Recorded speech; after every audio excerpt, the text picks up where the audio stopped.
All right. So it'd be great to hear. So we have Doug Gillum here on podcast talking about education and some of the challenges they're facing right now through the COVID pandemic. We have Doug Gillum here. Doug, it'd be great for you to just give us a couple of minutes on your background and history and education. Well, I started in education in 1968 and retired from education 47 years later in 2015. And during that time, I was a teacher and a guidance counselor, a principal for about 25 years. Um, then I became a director of gifted services and special services for Reynoldsburg schools for a number of years. Retired and was a founder of Everest High School, which is a high school devoted to helping students recover credits. And it was a dropout prevention high school. I was a superintendent of that school for 5 years, and then I retired in 2015. So I've been blessed to have a great career in public education. Yeah, and a lot of great experience and perspective that you can share. Um, as we think about how our society is approaching education during these times. So maybe we'll jump in. The first question is, as you think about kind of the impact that this, most schools are going to some sort of virtual learning program. What effect do you think that has on students, and more importantly, as an employer is thinking about their future workforce? What impact do you think that this time is going to have on a future worker coming out of school, somewhere 3, 4, 5, 6 years down the road? Well, Brian, I think that the significant impact is going to be that children and parents are going to assume more responsibility for their learning. As opposed to going to a brick and mortar school and having the teacher direct everything. With online learning, the responsibility is going to fall greater on the shoulders of the individual student and the individual family. I think that's the trend that I'm seeing now because of the pandemic. But on a positive side, I think that's going to drive a much needed change in the way we educate the nation's children. The impact of online learning for businesses, I think, um, since they're going to be learning in social isolation for the most part, the students may not develop the collaborative skills that the business workforce may require um, for their enterprise. Hmm. That's really interesting. Thinking of the Generation Z that is that has come out, millennials that's in the workforce right now, that is heavily collaborative, probably the most collaborative workforce that we've had. Now thinking about the workforce behind them not having that collaboration, that could be a real challenge for business leaders of the future. Yes, yes. Do you see, and you mentioned that the education is going to, their parents and families are going to have a higher sense of focus on education. Do you see this maybe having a bigger impact socioeconomically? Thinking of some of the lower class families, maybe underprivileged children who may not have the same type of family structure that a privileged student would have. Do you see that having an effect? Maybe a greater divide in socioeconomic classes. There's no question about that, Brian. I think that's going to be the most negative aspect of what I see happening with online learning. Unless provisions are made to narrow that gap, we're going to have more haves and more have nots. The society will be going into a situation where those who have the financial resources to provide technology and tutorial support for their children will continue to thrive. And unfortunately, those children who are in family units that do not have the financial capabilities for tutors and technology will fall further and further behind, and that will have a dramatic negative impact on our culture and on our society as we head down the road. And you have with the charter school, you've shared some information with me about some of the students that you were working with, many of those coming from underprivileged backgrounds. as you mentioned, also a change in the way that schools will and districts will approach education. What do you see as some of the ways that schools might try to bridge some of that gap and some of the changes that might be forced on them? I think one of the needed changes in education that this focus on online learning may support is the need for an individual curriculum for students, Brian. Traditional education calls for 25 students in a classroom being directed and led by a teacher. And typically, that teacher will develop lessons, one lesson for 25 students. We all know that in that group of 25 students, there are some students who are capable of learning at a quicker rate, and there are those students who are not capable with the skills needed to succeed in that classroom. That's the negative aspect of public education today, in my opinion. With online learning, with needed support, you can individualize a curriculum for each student, which I think is desperately needed in education. I think the potential is there to use this pandemic and to use online learning as a stopgap measure right now to really revolutionize the way we're educating hundreds of thousands of students in this country. It's much needed, and I would hope that educational leaders and politicians would use this opportunity to really do a massive study on what are the current strengths of the way we're educating students and what are some of the negative aspects, and get a planning group going to really revolutionize the way we're educating children in this country. Yeah, I think that the challenge as we talk with educators and we'll talk with a couple more that we'll include in upcoming podcasts, just the limited resources available. So what we're hearing is educators are being forced to add more hats and more responsibilities in terms of safety and disinfecting schools and things that were important before, but the urgency of those things had become far greater, and just taking time away from the focus on education and being innovative and new approaches for education. It seems like the resource constraints are becoming a bigger issue for schools. Is that something that you're hearing?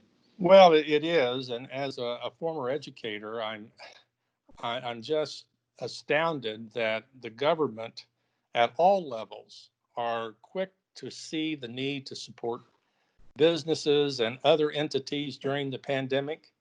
But unless I've missed something, I do not see a governmental effort to support educators in their need for educating students during the pandemic. As you mentioned, cleaning supplies, custodial staff, physical space. To expect a public education enterprise to totally change the way they're doing business without any leadership and without any financial support is just not feasible. Hmm. So as you think about the role of a business owner in helping school districts, individual schools, helping in that education process, what could a business leader do to help maybe bridge some of that gap? Well, a couple of things. I think businesses are probably much further ahead in their knowledge of technology. I think they could use some of their expertise to get out to public schools and help teachers and administrators gear up their technological support for this online learning process. And we need tutors for some of these children who are going to be struggling. I know of some businesses that will let their employees take a day off work to go work at the public school or to be a tutor for some students. I think business leaders could be more upfront in supporting the educational aspect by using their own employees to get out in public schools and do what they can to support learning in the schools. Mm. Wow, that's interesting. And as an employee, a long time ago, I participated in those types of programs, and I would say as an employee, I felt a lot of is very rewarding for to be able to help tutor. And it was elementary school students, so I felt very comfortable with the content at the elementary school level. You give me at the high school level, and I might not feel as confident in being able to be a tutor. Well, but they have businesses at Ross Labs, and they can send some physicists out for those high school students taking chemistry and physics. So Yeah, there are some of those businesses available too. there are a lot of smart people out there that can help out, right? Well, and we're blessed in Central Ohio with a lot of research facilities and universities. So yeah, I think there's ample opportunity. It just takes someone with a vision um, to look outward and not inward all the time. We're so Mm. focused on our own individual enterprise that we sometimes do not look outward and see how we might support some other entity. As in your experience, let's say business leaders are interested in helping out. What's the right, usually the right contact to reach out to in a particular district to explore opportunities to get involved and help out students? Well, typically the superintendent or any local administrator at the high school level, they have a DECA program, which is a business related curriculum that would be a perfect tie-in for a business to connect with. Um, I tell you what, I would like to see a business leader do, and we did this a little bit in Reynoldsburg when I was an administrator. Each building had a business liaison in a planning committee, realizing that we were preparing for tomorrow's workers. We felt the necessity of having a business leader at a roundtable in each school as a planning member. That was exceedingly helpful, not only for us, but also for the business leader to see the challenges that we're facing in schools and how we can be collaborative in helping each other. Um, the other thing I would like to see more of during this pandemic, and really any time, is for all stakeholders to be involved in the planning process. I fear that we're going to have top level administrators and politicians making decisions on how we educate students during the pandemic without bringing other stakeholders into the planning process. Stakeholders like teachers, stakeholders like parents, stakeholders like students, and stakeholders like business leaders. We can't have a few people in a room making decisions that will impact thousands of students and thousands of teachers without having those people have some input into the process. Mm. Yeah. So it sounds like what you're saying is during these times, even more critical for business leaders to while their initial focus or thoughts might be in kind of preserving their business and focusing on their business. What I hear you saying is even more important for them to be doing, reaching out to their local school districts and schools to find out what are ways that they can help, because the schools have critical needs that aren't being met right now. That's correct. I think there's a tremendous opportunity for that, and hopefully that will happen, Brian, on a more frequent basis. That's great perspective. Last question that I'll ask you, and it's something that we've been talking a little bit more internally about is extracurricular sports, athletics. As a parent of children who are involved in sports, I would say that 2 years ago, it seemed like the sports and the extracurriculars were the most important thing in their lives, and until it's all taken away. What do you see as some of the maybe ramifications, impact of cancellation of sports seasons, cancellation, of games, and it seems like a little bit of almost de-emphasis of extracurricular activities in the school. Well, I think that's one of the negative aspects of where we're headed with pandemic learning, and maybe down the road too, Brian. Other countries do not have the focus on extracurricular activities that we do. I'm not saying that's right or wrong, um, but what I see happening is when you take a sports program or an extracurricular program away, from students that have been so involved in that, it's going to have a social and emotional aspect on those kids. All you have to do is talk to a high school student about how important in that kid's life is attending a Friday night football game. That is a big event for them.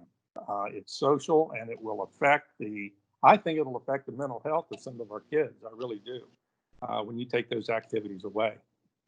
Mm, yeah, you kind of don't think about you. Sometimes you only think about the students that are participating, but to Yeah. your point, there's probably a need to think about all students who are being impacted by this.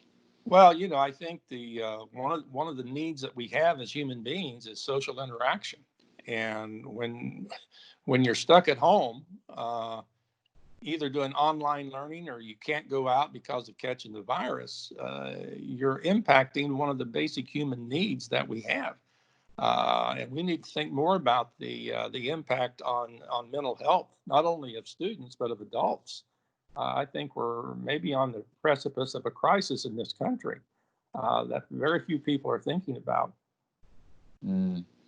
So while I have you, and I will throw on one more question, how do you, if looking at your crystal ball and thinking about 3 years from now, what education in this country looks like, how do you think it looks, maybe the same or different in 3 years? I think it's going to essentially look the same because to do a paradigm shift in public education is nigh to impossible. But I think what you're going to see because of this pandemic, you're going to have forward thinking educators that will start to redesign the way they're delivering instruction to students. It won't happen quickly, but it's going to start. But I think as a whole, you won't see a lot of difference on a large scale, but state by state, community by community, you're going to have creative educators take a look at this and say, hey, we can do something better than what we used to do in public education. That's going to start happening, Brian. So what I hear you saying is significant change might not happen in 3 years, but 10 to 15 years down the road, you might see some of the changes that were kind of birthed out of like this year and last year, last school year. Some of those changes kind of really taking effect down the In road. I don't know if I'll live long enough to see it, but what I anticipate in the next 10 to 12 years, you're going to have some group of educators and business leaders get together and start a national online learning high school. No matter where you live in the United States, you can attend the national high school, and that curriculum will be designed by forward thinking educators, politicians, professors, and any student with a computer can attend that school. I think that's the future of education in this country. I really do. Wow, that's it's interesting, innovative. It'd be great to see that being pulled off, but also back to the social element, trying to determine how do you then allow high school students to stay connected at the local level with their friends, and not diminishing that impact in the future too, is something we'll Well, have to think about. Brian, what I see happening right now, and you have cousins that are doing this. They're doing homeschooling, but in that homeschooling network, they make provisions for socialization. They have activities where you can attend a social activity if you're a homeschool student. I see the same thing happening in online learning environments, where if you attend the national high school, you can still go to a football, you can still play sports, you can still have your social activities, but you're getting your learning online. So I don't think you necessarily have to deprive kids of social interaction just because they're involved in online learning. You can plan for that. Mm, great perspective. Any last comments or thoughts to add? No, not really. I appreciate you guys inviting me to do this, and I appreciate your leadership in trying to get the businesses involved.